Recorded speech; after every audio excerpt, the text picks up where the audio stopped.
All right, welcome.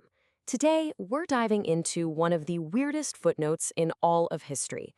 It's a story that proves the line between, global diplomacy and a simple barnyard squabble is, well, it's way thinner than you might think.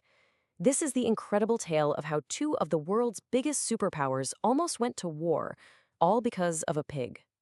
So, could a pig start a war? I know, it sounds like the setup to a really bad joke, right?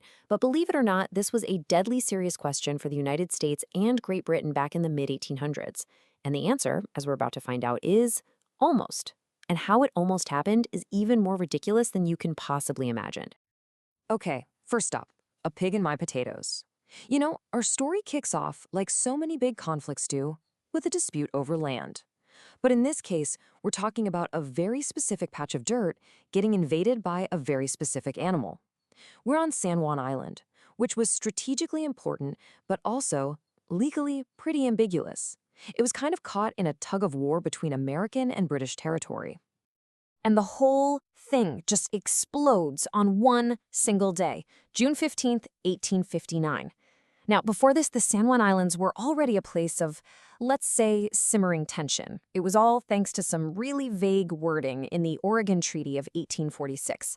But on this one fateful day, all that simmering tension is about to boil over, thanks to a farmer, his potatoes, and one very, very hungry pig.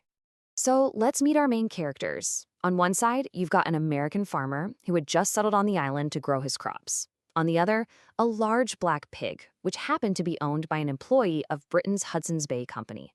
And right there in the middle, a very tempting potato patch. Now, here's where it gets really good. According to some, let's call them creative retellings of the story, this wasn't just any old pig. Oh no, this pig had a name, and a pretty glorious one at that.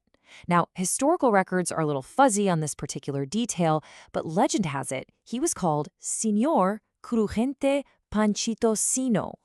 I mean, what a name, a truly noble beast.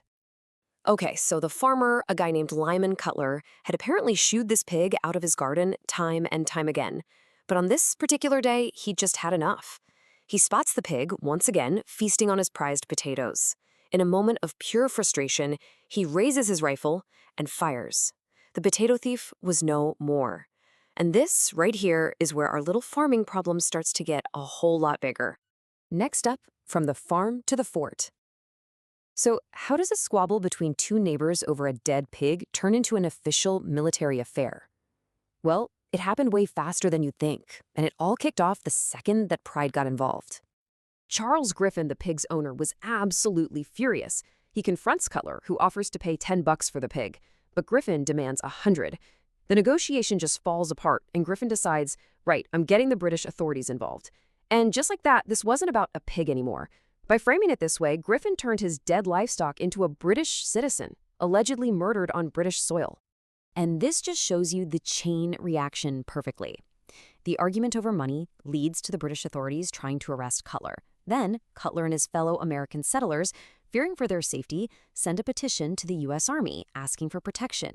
You can see how every single step takes it further and further away from a simple farm incident.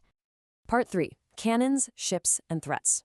And yet, this is where things just spin completely out of control. In response to that petition, the U.S. Army sends a company of soldiers. So, the British respond by sending warships, and all of a sudden, the quiet San Juan Island becomes the stage for a full-blown military standoff. Let's take a second here to remember what started all of this. One pig. A single, solitary, potato-loving pig. Keep that in your head as we look at the response. Just look at these numbers. By August, you had 661 American soldiers dug in with cannons on the island, and facing them in the harbor were 3 heavily armed British warships. I mean, this is an incredible amount of military might, all poised and ready for war, over a farm dispute. The tension was just unbelievably high. Soldiers on both sides were on edge, yelling insults back and forth, daring each other to fire the first shot. The local commanders were spoiling for a fight, and it really felt like one wrong move could plunge both nations into a full-scale war. All right, Section 4, 12 years of waiting. But here's the twist. That first shot, it never came. Cooler heads back in Washington and London prevailed, ordering their local commanders to stand down. But they didn't leave. Instead, the pig war entered its longest and frankly weirdest phase, the stalemate. For 12 years, that's right, a dozen years, both British and American garrisons just stayed on the island. And the situation became so weirdly normal that the soldiers were basically living like friendly neighbors. There are reports of them visiting each other's camps, sharing drinks, even celebrating holidays together, all while their governments thousands of miles away were trying to untangle this diplomatic knot. So, why was this even an issue in the first place? Well, the root of the whole mess was the Oregon Treaty of 1846.